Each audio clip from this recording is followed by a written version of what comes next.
ये फिर मार्केट में किसने शिरली छोड़ी है कि पाकिस्तान अभी भी क्वालिफाई कर सकता है सेमीफाइनल में? तुम्हारी की चुप। खोपड़ी तो साले का कोई चांस, किसी का चांस नहीं चाहिए, हमें सिर्फ घर क्वालिफाई करना है बस। बहुत लर्न मिल गया, बस हो गई है भाई। हमारी टीम की वो वैल्यू ही नहीं है कि सेमीफाइनल में पहुंचे। मुझे तो ये डर है ये बांग्लादेश से भी हार जाएंगे। यही बांग्लादेश की टीम, इसने इंडिया को इतना टफ टाइम दिया था दुबई में। 5 विकेट आउट होने के बाद भी उन्होंने 233 के लगभग बनाया था। उनके लड़के ने सेंचुरी भी बनाई थी इंडिया के खिलाफ, और हम तो उनसे भी गए गुजरे। तो हम सेमीफाइनल के लिए क्वालिफाई कर सकते हैं, खुदा का नाम लो यार। फिर एक और बड़ी मजे की चीज, रिजवान भाई ने प्रेस कॉन्फ्रेंस में ये कहा मैच के बाद कि अगर हम 280 बनाते तो रिजल्ट कुछ और होता।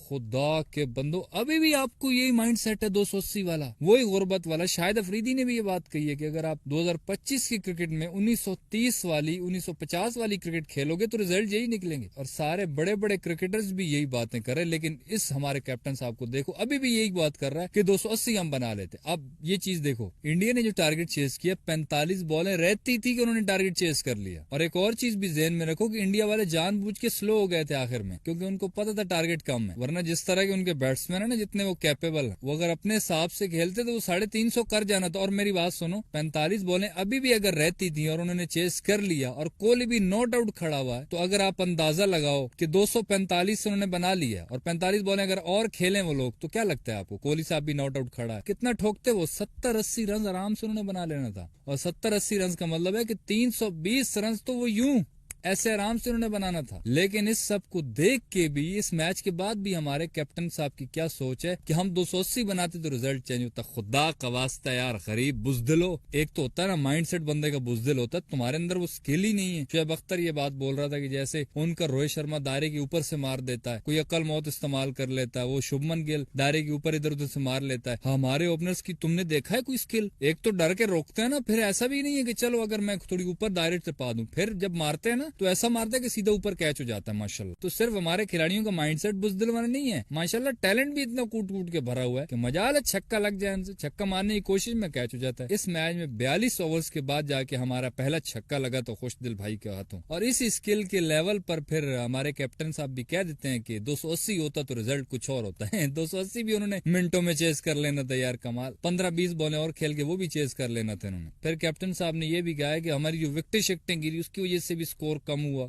वरना 40 और बन जाता तो हमने बहुत तीर मार लेना था। मतलब इसको अभी भी ये नहीं लगता कि जो उसने 77 बॉलें तबाह करके सिर्फ 46 रन बनाए, वो इसको कोई गलती नहीं लग रही है। इधर उधर से बात को घुमा घुमू के इधर उधर ही डाल के निकल रहा है। और फिर ये भी कह दिया कि हमारी फील्डिंग में मिस्टेक हुई तो उसकी वजह से भी हम हारे हैं। वो खुदा के बंदे, वो जो फील्डिंग में 1-2 कैच छूटे हैं ना, वो अगर वो कर भी लेते ना तो कोई तीर नहीं मारना था, इन्होंने बना देना था। फिर भी जो सबसे मेन पॉइंट है ना, जो सबसे घटिया तरीन पॉइंट है हमारा, वो बैटिंग का है। बॉलिंग भी बकवास है वो मानता हूँ, लेकिन फिर भी अगर 350 का चेज एक बन जाए ना, बॉलर्स का कभी कभी तुक्का लग जाता है। जैसे ऑस्ट्रेलिया में हम लोग वनडे सीरीज जीते थे तो लोगों को लग रहा है कि डॉन ब्रैडमैन साहब ने जितवाई है। डॉन ब्रैडमैन साहब ने नहीं जितवाई वो सीरीज जितवाई थी हारिस रऊफ की बॉलिंग चल गई थी, क्योंकि वो बाउंसी पिचेस थी। और बैटिंग में आके हमारा वो नो लोग साइम अयूब, उसने मिचेल स्टार लोगों की तबाही फेर दी थी, बैटिंग इतनी अच्छी की थी। उस लड़के की तरह का माइंडसेट इन लोगों में है ही नहीं। इन लोगों की वजह से आप लोग सीरीज जीते थे। वो आखिर पे बाबर और आपने आके फिनिश कर देते थे, जब 3-4 रन रह जाते थे तो बस चुन्नू मुन्नू किनारे फिर लग जाते थे। खुदा का नाम है यार, आप लोगों को काफी अरसे से ऑब्जर्व किया हमने, सबसे बड़ी कमजोरी हमारी बैटिंग में यही है कि हम टुक टुक बहुत करते हैं। कम से कम इस चीज को तो एक्सेप्ट कर लो कि हम कोई दलेराना क्रिकेट खेल लेंगे। और फिर जो सिनेरियो बता रहे हैं कि क्वालिफाई करने के, उसका ये है कि बांग्लादेश अगर आज न्यूजीलैंड को हरा दे, और जो कि वो तो होना नहीं है, न्यूजीलैंड ने बांग्लादेश को पीट देना। सिनेरियो इस तरह से बन रहा था कि बांग्लादेश न्यूजीलैंड को हरा दे, फिर न्यूजीलैंड को इंडिया भी हरा दे, फिर पाकिस्तान बांग्लादेश को भी हरा दे, तो पाकिस्तान सेमीफाइनल में पहुंच सकता है, और जो कि अनहोनी है, इम्पॉसिबल है। तो ये शुरली छोड़ी गई है करेक्ट, बिल्कुल। अगर ये चीजें हो तो हो सकता है, लेकिन अगर मगर तगड़ बगड़ से हमने नहीं पहुंचना। रिजवान ने भी ये बात कही है कि अगर बंदे में खुद में तप्पड़ो तो खुद जीत कर जाए, अब किसी और की टीमों पे क्या मुनसर होना। और रिजवान ने भी ये बात इसीलिए कर दी क्योंकि उसको भी ये पता है कि ऐसा होना तो है ही नहीं। बांग्लादेश ने कौन सा न्यूजीलैंड को हराना है, तो थोड़ा सा बाहर होने से पहले 1-2 डायलॉग मार देता हूँ। एक्टर तो वैसे भी कमाल हूं, तो चलो बात बन जाएगी। कई दफा हमें लगता है ना कि चलो हम तो क्रिकेट खेले नहीं, हम फैंस हैं, तो हम जज्बात में आके बातें कह जाते हैं। लेकिन जो पुराने लेजेंड्स हैं हमारे, जिनका वाकई में क्रिकेट में कुछ रोब दबदबा था,